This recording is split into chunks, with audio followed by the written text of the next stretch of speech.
जल का पात्र भरा हुआ रखा था नंदनार के यहाँ। सेठानी को मालूम पड़ा कि नौकर के कमरे में जल का पात्र भरा हुआ रखा, सुबह वो जल का पात्र लेकर जाएगा। पात्र को सेठानी ने ढोल दिया। सेठानी ने पात्र को ढोला। नंदनार को नहीं मालूम कि जिस पात्र में मैंने जल भर कर रखा था देवादिदेव महादेव को चढ़ाने के लिए, वो सेठानी ने ढोल दिया। नहीं मालूम। नंदनार एक बेलपत्र के वृक्ष के नीचे से बेलपत्र लेने के लिए गया। शाम का समय, रात्रि का समय, कहीं टूटा हुआ बेलपत्र भूमि पर भी पड़ा हुआ मिल गया। रात्रि को तो मैं बेलपत्र नहीं तोड़ सकता, पर पड़ा हुआ बेलपत्र भी अगर मुझे मिल गया मैं बाबा को चढ़ाऊंगा। खेत की चिंता नहीं, 40 एकड़ खेत अगर ये हाँकेगा तो जा पाएगा। उसको मालूम है 40 एकड़ खेत में अकेला हाँक नहीं सकता, क्योंकि बेल नहीं है। बेल की जगह मुझे हल में जुतना पड़ता है, तब तो हाँकेगा।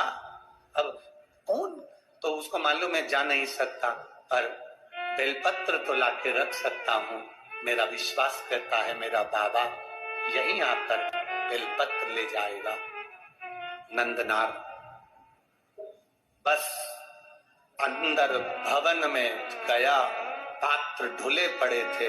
नंदनार जल लेने के लिए फिर गया। रात्रि नंदनार जब जल लेने के लिए गया, सरोवर के द्वार पर सेठानी ने कुआं बावड़ी के दरवाजे पर द्वारपाल बिठा दिए कि इस बधुआ मजदूर को एक लोटा पानी नहीं मिलना चाहिए। नंदनार वापिस कमरे में आ गया। रात्रि भर नंदनार रोता रहा, रात भर रोया। सुबेरे सुबेरे 3:30 बजे 4 बजे रात को पूरे गांव में तहलका मच गया, हल्ला मच गया। लोग नंदनार का जय जय घोष करने लगे।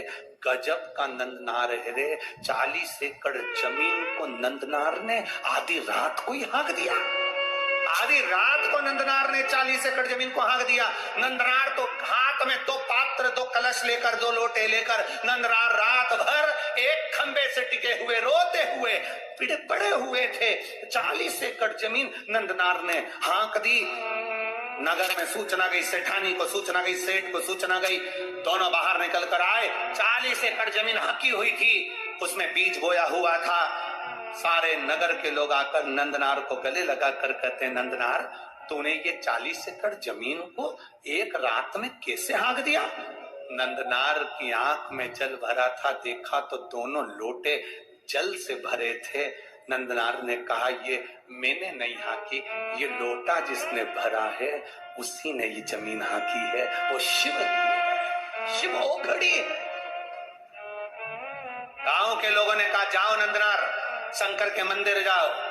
नीचे पड़ी हुई बेलपत्र उठाकर, ना जाने कहां का जल भरकर नंदनार जब तिरुपुंगुर के मंदिर में, शंकर के मंदिर में पहुंचे, मंदिर में लोगों को मालूम पड़ गया, विद्वज्जनों को मालूम पड़ गया कि कोई बधवा मजदूर आया है जिसके पास में जमीन पर पड़ी हुई बेलपत्र है। ना जाने कौन सी जगह का भरा हुआ जल है, ना जाने कौन सी जगह का भरा हुआ जल है जिसको लेकर आया है मेरा महादेव। दुनिया के लोग कहते हैं जिस नदी का जल भर रहे हो वो पवित्र है कि नहीं। याद रखना, दिल में पवित्रता का भाव होगा तो जिस नदी का जल भरोगे वो गंगा जल हो जाएगा। तुम्हारा भाव शुद्ध होना चाहिए, तुम्हारा मन शुद्ध होना चाहिए। जिसकी निगाह में गंदगी भरी होती है, जिसकी दृष्टि में गंदगी भरी होती है, उसको चारों तरफ गंदा नजर आता है। और जिसके दिल में गंगा और पवित्रता भरी होती है, उसे साधारण सा खड्डे का जल भी गंगा जल बन जाता है, उसके लिए जल बनता है। महाराज वो जल विद्वज्जनों को लगा ना जाने कहां का जल भर कर लाया है, जमीन पर से उठाई हुई बेलपत्र लेकर आया है। उन्होंने शंकर भगवान के मंदिर के सामने जाकर सारे विद्वज्जन, सारे दर्शनार्थी सामने खड़े कर दिए कि वो आने वाले बधवा मजदूर को शंकर का दर्शन नहीं होना चाहिए। सामने था नंदी, सामने शिवालय, दरवाजे पर लोगों को खड़ा कर दिया। नंदनार ने मंदिर में पहुंचते से बाबा का दर्शन नहीं कर पाए। दर्शन नहीं करा तो नंदी से कहा, बाबा जी नंदी से नंदनार कह रहे हैं, बाबा जी मुझे भोले बाबा का दर्शन नहीं हुआ, बाबा जी दर्शन करना है। इतने में तो नंदी ने कृपा कर दी। तिरुपुंगुर के मंदिर में कुंटलो बड़ा नंदी पत्थर का, पाषाण का। आप अंदाजा लगाएंगे तिरुपुंगर के मंदिर का, अगर कभी जाके दर्शन करेंगे तो ये जो संगीत वाले बैठे हैं इनका मंच आधा कर दो, इतना बड़ा नंदी, और ऊंचाई लगभग आप अंदाजा लगाएंगे कि ये कैमरे मेमरे वाले जितने खड़े हैं टेबल पे, इनको भी 1.5 और बड़ा कर दो। इतना बड़ा नंदी तिरुपुंगुर के मंदिर में है। जब नंदनार ने कहा मुझे भोले का दर्शन नहीं हुआ, बेलपत्र कावड़ का जल लाया हूं, नंदी ने कहा चिंता मत करो, मैं सरक जाता हूं, मेरी जगह पर तुम खड़े हो जाओ, और नंदी हट गया।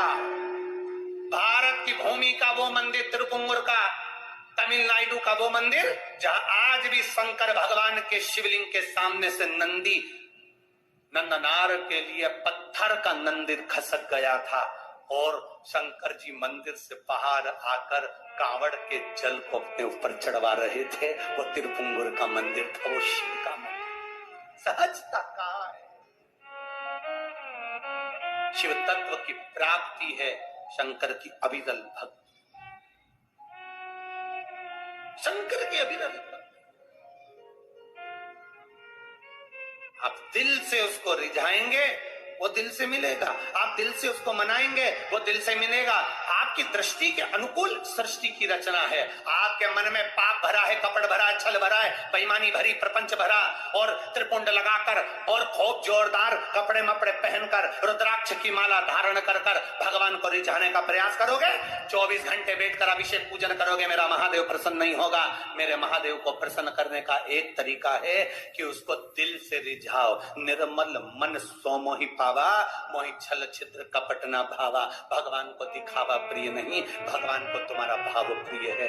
और मेरा विश्वास करता है जितने भी भक्त ये कथा को सुन रहे हैं, जहां सुन रहे हैं, आप लोगों के हृदय में शिव समाया है, तो मेरा महादेव तुम्हारी झोली को खाली नहीं छोड़ने वाला, भर कर ही भेजता है। उसकी तात्विकता सुख हो। संत बन गया नंदनार, संत बन गए। उसके बाद में उनको परिवार, कुटुंब, कबीला, कहाँ नौकर, कहाँ चाकर, किसी से मतलब नहीं। 2 लोटा जल सावन के महीने में दुनिया के लोग हंसते हैं, ये सियोर वाला महाराज तो हर कुछ करवाते रहता है। कई लोगों को बड़ी बड़ी विद्वत्ता में बैठकर बड़े बड़े विद्वान भी हमें अपशब्द कहने के लिए तैयार रहते हैं, इसमें तो अक्ल नहीं, सियोर वाले में तो लक्षण नहीं। कभी ऐसी बेलपत्र चढ़वा देगा, कभी मूंग का दाना चढ़वा देगा, कभी चावल चढ़वा देगा। आप दिल से उसको रिझाने का प्रयास करिएगा। दिल से 1 लोटा जल नहीं, सावन के महीने में 2 लोटा जल। अगर नंदनार की कथा सुने हो, त्रिजटा की कथा सुने हो, अभी तो आगे चरित्र, जरा कांवड़ के चरित्र सुनिए तो। राम जी, माता जानकी जी कांवड़ चढ़ाने जा रही हैं। मां जानकी स्वयं कांवड़ चढ़ाने गई, क्या जरूरत पड़ गई थी माता? उस जल के महत्व को पहचानो, सारी समस्या का हल 1 लोटा जल। और सावन के महीने में 2 लोटा जल।